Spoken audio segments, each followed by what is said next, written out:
好，那最主要呢，我们后壁地区有70%都是农地重划区。那它的历史也非常悠久大概都是民国60年以前的早期农地重划区。好，所以这个农路呢，经过了50-60年，大部分有一些呢，如果已经龟裂破损、路面塌陷的，就急需要改善。好，那市长对于这个部分非常的重视，在111年呢，编了2.9亿的经费，那加上中央早期跟紧急农水路的预算的补助，总共在我们全台南市农地重划区会投入5.48亿的经费来改善。那希望这样的改善让农民运输方便，好，那出入也更加的方便。那么过去这个地方它是3点多米的这个级配的道路，那旁边的水沟呢也是土沟。那经过我们的改善之后呢，它变成了这个 AC 的级配路面，比较平整，而且也画设标线。那旁边呢土沟呢也把它改善成为 U 型沟，好，那让这个排水呢更加的方便也比较不容易长杂草。阮当地就里老人多，桥倒摆啊讲较会摔着。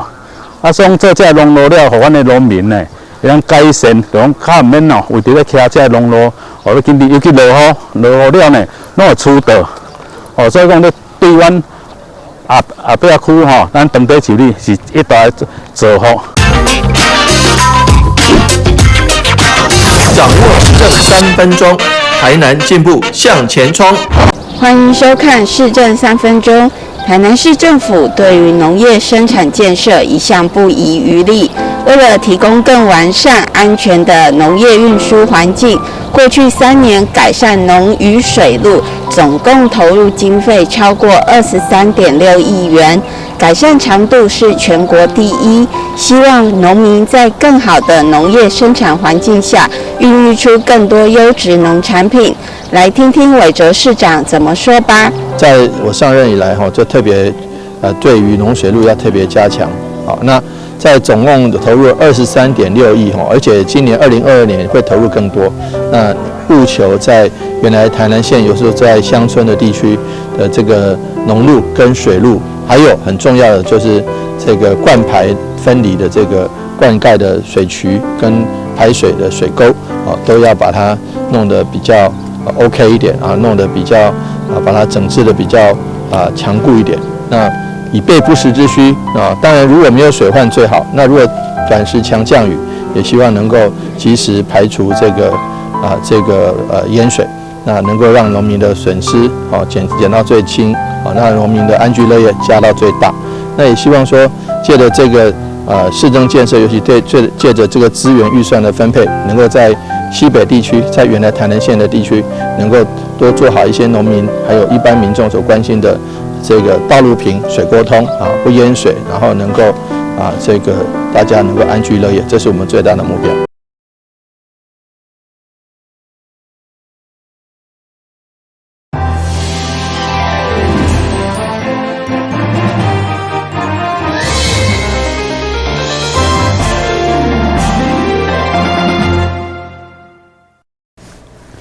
你好，是观众，欢迎收看2月24号中间台南电影新闻。民进党担市长即前的提名征召权是掌握伫蔡英文党主席手中，不过传出民进党中执会预计后礼拜就要提名黄伟哲。对此，黄伟哲表示，也未提名进程拢讲未准，呼吁不管如何，民进党一定要团结起来。因为民进党选对会精选小组成员南下座谈以后，肯定市长黄伟哲努力，加上每度拢超过8成，认为应该甲高雄、嘉义县东部提名的声明一事。面对可能被列入第一波县市长提名名单，市长黄伟哲回应，也未提名进程拢讲未准，但不管如何，就是民进党一定要团结。我们还是呼吁大家一定要团结。那中央有机制，我们就尊重中央的机制，但是最重要的是能够把政绩拿出来，不管是中央的政绩或是我们地方的政绩拿出来，然后让我们支持的民众、让市民朋友们以及让我们国人事实上都能够支持，在2022能够希望能够打赢这场选战，不管是在市长的部分或者在议员的部分，我们都能够把这个议员的席次极大化。那市长都能够过关。根据这份民调显示，市长对将领高达施政满意度拢超过8成，伊家己阁是如何看待？我们民调是一时的啦，但最重要是落实在选票，所以直到11月26日以前，我们都不敢掉以轻心。那11月26日以后，如果有当然了，民进党如果提名我，那我们民进党也胜选了，那就未来的4年就要好好做。那如果反正最重要是民调是一回事，好，最重要选票是最重要的。另外，针对国民党担市长提名人选到大拢也无一撇，因为提供别党的代志，伊拢尊重家己做好准备上要紧。台南新闻阮及何秋邦采访报道。为了防止毒品危害社区甲校园，台南市柑仔甲区戒瘾协进会特别赠送2000份检验毒品的试纸，予台南市政府，然后提供予民众，其他是学校的老师，伫厝内、伫校园当中，得当轻松检验，阻止毒品危害扩大。近年来，新兴的毒品种类愈来愈多，甚至还会以糖啊、咖啡包吸引少年人，造成咱国极度年龄层年轻化。为了让少年人远离毒品，高马各区戒瘾协进会特别捐赠2000份反毒危机试纸，协助市府、学校以及家长做伙来反毒。过去可以剪头发、验尿干嘛？好，可是事实上是对人权的保障是没有办法让你用这样子，所以一种非侵入性的，不从你身上拿到这个生理的真相的，就是说用这样的试纸，我觉得其实是一个好的方式。好，那当然对于毒品的使用，从过去跟现在的法界的看法，已经从犯罪者变成一个需要社会帮忙的人。好，那至少是初次使用是这样子。那我们怎么样让孩子能够在或者说毒品使用的人能够在第一时间就能够被找出来，然后在我们警察局有溯源的计划，可以找到他的要头，甚至找到上游的供应者。那社会机关社会局有辅导的计划，教育局有辅导的计划，共同一起来把这个人拉回来，挽救回来。这点是一切都要靠这个试纸作为第一个这个可以找到的。所以非常谢谢各位非常谢谢我们哥马葛区戒瘾协进会，非常谢谢我们蒋阳基金会，也谢谢台南地方法院跟台南地检署。财团法人台南市高马各区戒瘾协进会捐赠的反毒危机试纸，让民众以及师长伫厝内以及校园，就会当初检毒品。不但方法真简单，过程嘛真快速安全，希望会当早期协助可能受到毒品影响的家庭以及校园，了解囡仔敢有接触到毒品，尽力寻求专业医疗，也则是由台南市政府毒品危害防治中心提供戒瘾咨询服务，即时阻止毒害扩大。台南新闻张秀伟采访报道。为推动校园防灾教育，台南市政府甲组织基金会以及民间企业合作办理环保防灾勇士的 PK 比赛，总共有63间学校182位小学生，要用电竞的游戏来拼输赢。伫经过后来有班级的初赛，后来杯一路过关斩将，23号下午总共有63间学校182位的国小学生。伫老师或者是校长的带领，来到组织台南的静思堂参加冠旗杯环保防灾勇士的 PK 赛，受到组织的志工热烈欢迎甲接待。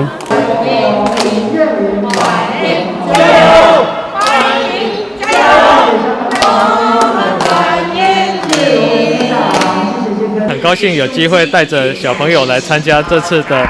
Hagemo 的一个竞赛。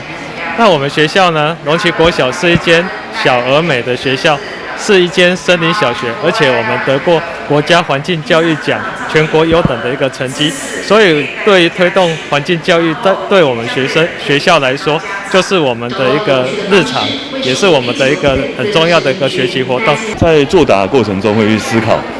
这样什么样的一个内容是最正确的，或是怎么样的态度是最好的？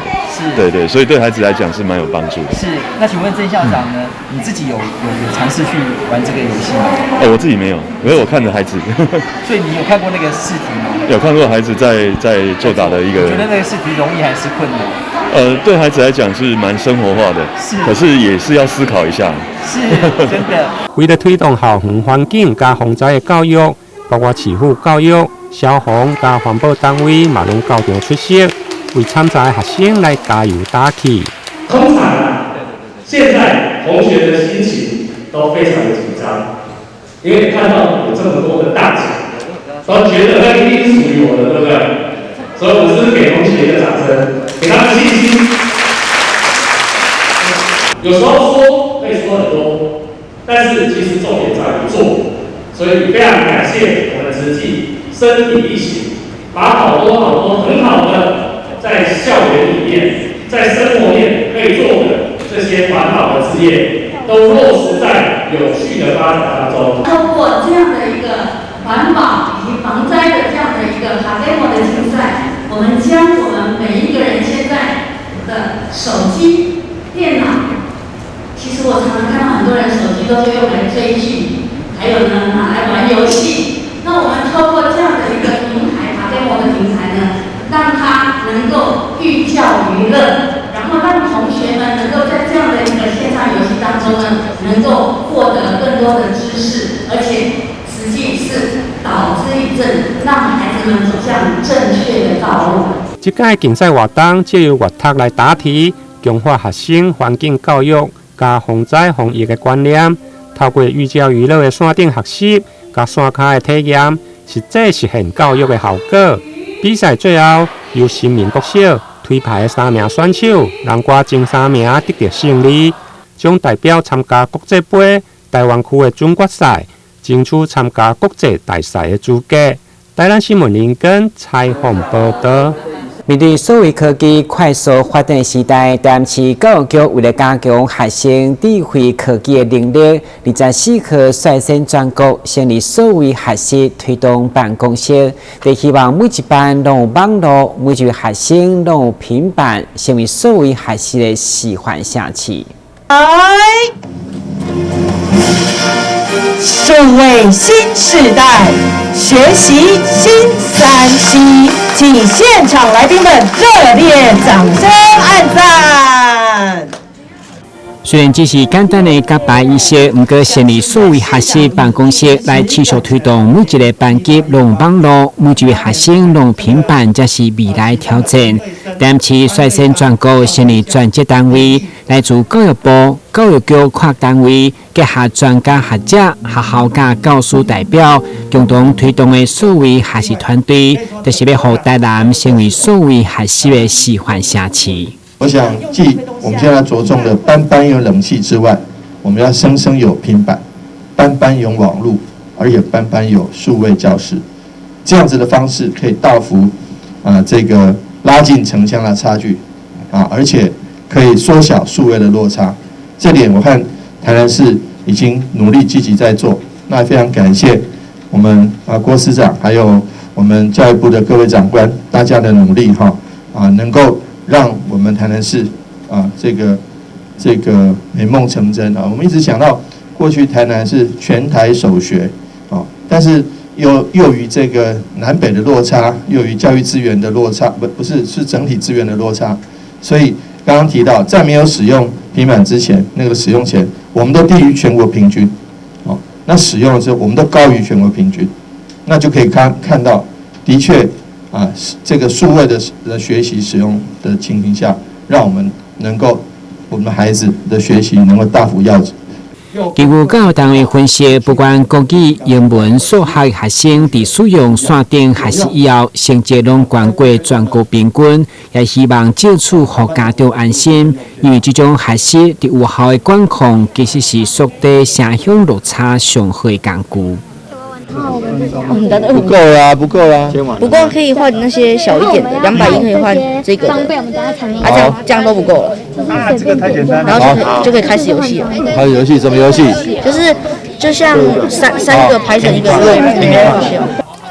透过学生的操作，会中市长、教育部署长加教育局长拢做伙来体验上项的线顶游戏学习，场面相当温馨。台南新闻管制何秋芳采访报道。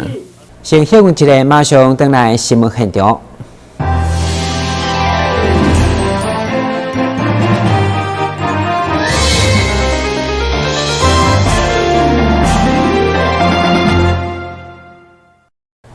当批现在沟通的团报顶面已经是袂当欠缺的平台，高达真侪绘本，但是以图片为主，为应用这波绘本的创作市场。台南市美术馆甲台南艺术大学共同主办绘本的展览，让大家知影，好的绘本是无分国界，嘛无分年龄限制。透过图像传达消息，已经是现代沟通传播上袂当欠缺的媒介。绘本大部分拢是以图画为主，文字为辅。最近绘本的市场愈来愈流行，外国有真侪精彩的这种作品嘛，去互陆续引入来台湾。同款台湾最近几档嘛有经济创作者投入于绘本的创作，透过展览期待当互观众更了解绘本的演变历史，佮对台湾视觉文化相关产业的影响。在这个展览里面，其实跳脱了过去，就是着重在比较是儿童文学这样子的一个角度。我们从国外还有从台湾就是借到了非常多重要的原画作品。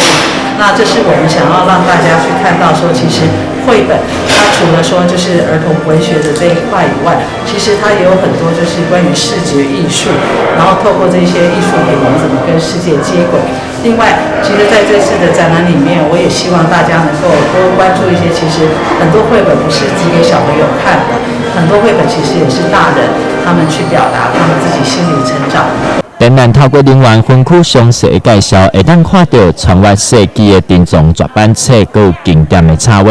嘛展出真侪当代知名绘本艺术家的原作。另外，佮有台湾家己的绘本艺术家郑明进、刘伯乐、周俊生等，因的作品嘛在展览中精彩来呈现。这次展览除了展出这些书本的原画之外，我们也设计了一些比较轻松的场景，像是有一些有些书本可以让观众亲自阅读，还有一些照相打卡的地方，欢迎大家一起来参观。因应绘本的发展，佮有交流，国立台南艺术大学佮有台南市美术馆共同合作，希望会当带大家做伙来穿越时空，共同探索绘本的奇异世界。展期对2月24号到4月24号，欢迎大家热烈参加。台南新闻刘品言采访报道。媒体解释，就是监督市府的第4款，让民众唔免出门就知影各种的消息。市府24号举办媒体春酒甲记者轻松活动，会场嘛提供五彩，场面相当温馨热闹。农历新年过后已经开工2礼拜外，伫严格遵守防疫规范。台南市政府24号特别举办媒体春酒，场面相当的热闹。市长密贴会中感谢媒体先进监督的第4款，将市府的政策充分甲市民沟通。特别伫台南迎接继承400档的阶段，更需要媒体将消息传播出去。那主要是要感谢各位在过去为了台南市民为了市政建设，为了市民的一个沟通，做出非常重要的贡献。那我们台南市是全台湾第一个城市，再过2年多一点就要庆祝建成400年。那在这个不易盎然的文化都市里面因为有各位能够让台南市不仅是个文化城市是个宗教城市，是个美食之都，也重要的是个科技新都我们有农业，有工业，有高科技，有山有海，但这些如果没有一个媒体能够跟社会做沟通互动的话，那其实很多人还不知道。所谓不怕货比货，只怕不是货。这场春酒来自大台南，侪侪媒体拢难得轻松组织，甲所有市府以及主管主餐交换意见。会场都来欣赏精彩乐团演奏甲优美的歌声，也提供五彩，气氛相当热闹。台南新闻管制何强芳采访报道。安平开大天宫24号暗时，马古办新春联谊餐会，邀请灭风干部、顾问团甲地方里长等将近20桌。会中市长委托马校长祝福，肯定灭风为社会公益的付出。安平开大天后宫24日暗时，伫福尔摩沙游艇酒店举办春酒餐会，邀请庙内干部、顾问团、地方士绅以及明代做伙参加。市长委托民政局长蒋灵煌、文化局长叶铁山、安平区长萧泰华也拢到场祝贺。咱感谢开大天后宫咱管理员会伫咱罗主委萧团长林团长，咱2位副主委、5副主委以及咱的各位5副团长以及各位委员，大家极力努力。对着地方，对着咱的城市，对着咱台湾，拢是非常非常重要。不管是做社会福利，或者是宗教文化的传承，这拢是非常重要的代志。对咱迄个安平开大天后宫，会使讲，不只是对神的尊敬，对人更加尊重就对了吼。所以咱甲诸位，甲这事情完全热烈掌声者。过去咱这个所在，就是台湾发展上早的一个城市，嘛是一个国际城市吼。所以我相信接下来这2、3天绝对是需要咱天后宫这大力来支持啦吼。后续会继续来参大家来做报告，希望讲参大家共同来合作，互咱大天后宫也是咱台南的非常重要宗教圣地，嘛是台湾。咱非常重要的宗教圣地啦。安平开大天后宫除了一般各项甲生命有关的庆典办理以外，固定伫咧70办理做10来回成年礼，并推广孝道、各行业文化等等等，受到各界肯定。主委罗友礼表示，庙务会当如此顺利推动，就要感谢顾问团以及市府相关单位合作。安平嘛伊会自不于怀，若要照顾这众生的这个。迄个代志咱一步一步，安尼照着咱顾问这大家的支持咱拢来行出去安尼。我嘛寄望未来咱这顾问继续一直甲阮鞭策。阮这迄个天后宫的工作团队这管理有限的人员若有啥物事嘛一定爱拜托恁甲阮叮咛，阮会好好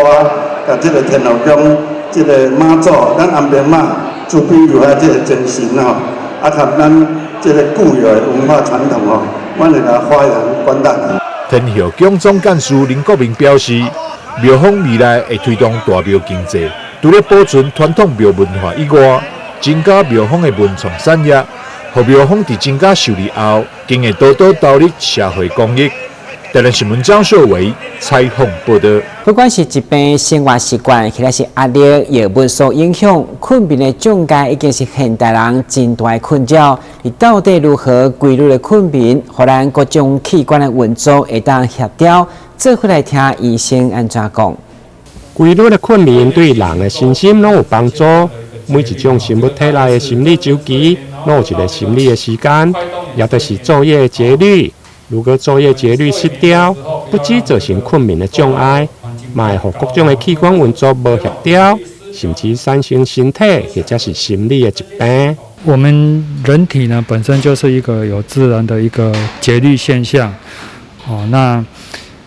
它影响着我们的睡眠，影响我们的生理活动。那如果你生活作息不正常，那这个节律。昼夜节律失调的话，就会产生很多一些生理的疾病，甚至是精神疾病都有可能会发生。所以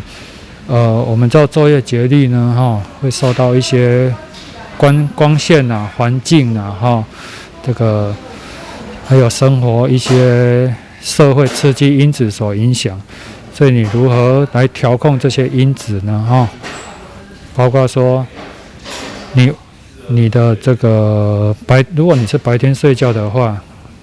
你就尽量让光线变暗，那因为我们睡觉时的体温呢是比较下降的，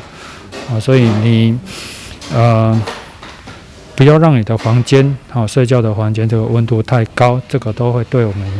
这个睡眠有所帮助。贵综合病院身心科的主任黄泰明表示，因为光的刺激是经过视网膜下视丘的路径，到视交叉上颌来调节，然后再主导体内心理的活动节律。因此，医师建议，就算是上暗班，日时甲暗时颠倒病，伫个日时困眠时，嘛爱尽量保持房间的昏暗，而且莫用电毯，影响到人的核心体温，互脑部会用得到好好的休息。台南新闻林根采访报道。感谢收看2月24日中嘉台南电新闻，咱再会。